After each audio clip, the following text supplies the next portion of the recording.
আসসালামু আলাইকুম। ওয়ালাইকুম আসসালাম রাহমাতুল্লাহি ওয়া বারাকাতুহু। একটু শান্ত হয়ে বসো। কেমন আছো তুমি? আছি ভালো। বাসা ভালো আছো? আলহামদুলিল্লাহ আছি ভালো। আমি ডাকছি তোমাকে একজনের একটু হাজিরা দেওয়ার জন্য। খরচ বাড়াইছি তো তাই একটু তার বিষয়ে সঠিকভাবে জানতে হবে কি সমস্যাটা, হ্যাঁ? আগে ছবিটা দেখো। দুজনের ছবি চিনে রাখো আগে। ছবিটাকে আগে চিনো। চেহারাটা চিনো, আমি নাম বলতেছি, হ্যাঁ?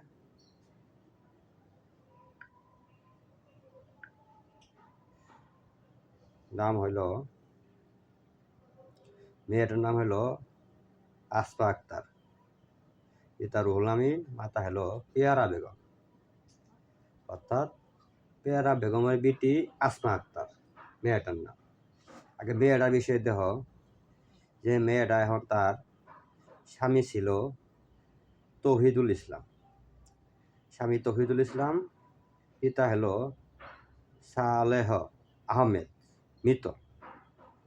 মায়ের নাম জাকারিয়া খানম, মাতার নাম। আচ্ছা, বাবার নাম তো দরকার তোমার। তৌহিদুল ইসলামের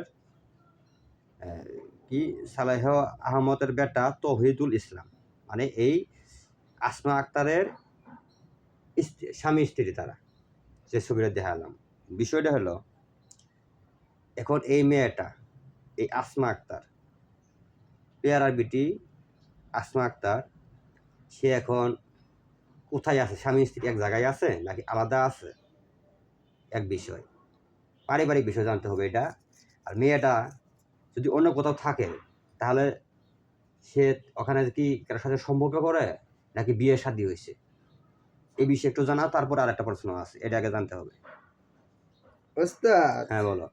যে প্রশ্নটা প্রথম করেছিলাম, হ্যাঁ তারা দুইজন একত্র আছে কিনা? হ্যাঁ। না, তারা দুইজনে একখানে নেই। আচ্ছা, তাদের আর মধ্যে কি ডিভোর্স? দ্বিতীয় প্রশ্ন করছিলাম হ্যাঁ যে তার কোনো অন্য কোনো সম্পর্ক আছে নাকি আবার নতুন করে শাদী করছে? হ্যাঁ না ওস্তাদ, কোনো হ্যাঁ, শাদী হয়নি, তবে নতুন করে সম্পর্ক রয়ে গেছে। সম্পর্ক আছে। আচ্ছা, এখন এই তৌহিদুল ইসলাম তার স্ত্রীকে, আসমা আক্তারকে আনার জন্য অনেক কবিরাজের কাছ থেকে যায় কাজ করাইছে, কিন্তু কাজ হয় নাই।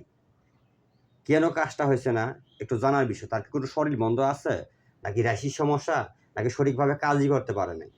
আর কাজ করলে কি মেয়েরা তার কাছে আসবে কি না, তার স্বামীর কাছে, যেহেতু এখন বিয়ে শাদী হয় নাই? একটু জানতে চাই। ওস্তাদ, হ্যাঁ। না, কোনো শরীর বন্ধ নেই। আচ্ছা। দ্বিতীয়তে কাজ নিয়মিত করতে পারেনি। ও আচ্ছা, এই জন্য কাজটা হয় নাই। হ্যাঁ। আচ্ছা, এখন এই কাজটা যদি করি, তাহলে তার স্বামীর কাছে, তৌহিদুল ইসলামের কাছে কি চলে আসবে? হ্যাঁ, আসবে। আচ্ছা, কতদিন লাগতে পারে আনতে? ওস্তাদ, হ্যাঁ, তারা কিন্তু এপার ওপার ওপার ওপার বুঝতো, নদীর অর্থাৎ এপার ওপার, নদী হ্যাঁ? এপার ওপার রয়ে গেছে। নদীর এপার হলে তো একটু সময় লাগবে। তারপরে কতদিন হ্যাঁ, লাগতে পারে? আমাদের 21 আইডিয়া। দিন পর্যন্ত সময় লাগতে পারে। 21 দিন। আচ্ছা, এটা কি নিয়মে কাজটা করব আমি? ওস্তাদ, হ্যাঁ, যে নিয়মে বশীকরণ কাজ করতে ঠিক এই নিয়মেই করবে। সাথে সাথে তোমাদেরকে আর ওকে পাঠাই সাথে দিব। সাথে সাথে সাথে তো আমাদের যে কাউকে পাঠাবা, তাছাড়া হ্যাঁ, আগ্নেয় মারতে হবে। অগ্নি না? হ্যাঁ, এটা অগ্নি কাজ করতে হবে শ্মশানে? শ্মশানেও করতে পারো, বাসাতেও করতে পারো। মানে কাজটা করতে হবে অগ্নি কাজ? হ্যাঁ। ও, যে নদী যা আছে, নদীতে কোনো বাধা দিবে না? না, অগ্নিকাজ করলে নদী পাতা পড়তো না। ও আচ্ছা আচ্ছা, ঠিক আছে। তাহলে এই মেয়েটা কোনো শাদী হয় নাই, তাই সম্পর্ক যা করে যে মেয়ে ছেলের সাথে বর্তমানে, এটা তো বিচ্ছেদ করাতে হবে। হ্যাঁ, বিচ্ছেদের জন্য আলাদা কাজ করতে হবে। নিশ্চয়। কাজ তো করতে হবে তাহলে দুইটা। ওই যার সাথে সম্পর্ক করে তার নাম তো জানা নাই আমার। ওস্তাদ, হ্যাঁ সর্বপ্রথম তুমি আসার জন্য কাজ করো। যদি আসা পরে, হ্যাঁ। আসা পড়ার পরে তারপরে বিচ্ছেদি কাজ করো, তাহলে সম্ভব। ও আচ্ছা আচ্ছা, ঠিক আছে। তাহলে কোনো শরীর বন্ধ নাই, কোনো ঝামেলা নাই, তবে সঠিকভাবে কাজ করলে কাজ হয়ে যাবে। হয়ে যাবে। আচ্ছা, এই মেয়েরা যে তার স্বামীর কাছ থেকে চলে গেল, ডিভোর্স দিয়ে চলে গেছে? ওস্তাদ, হ্যাঁ রাগে হ্যাঁ।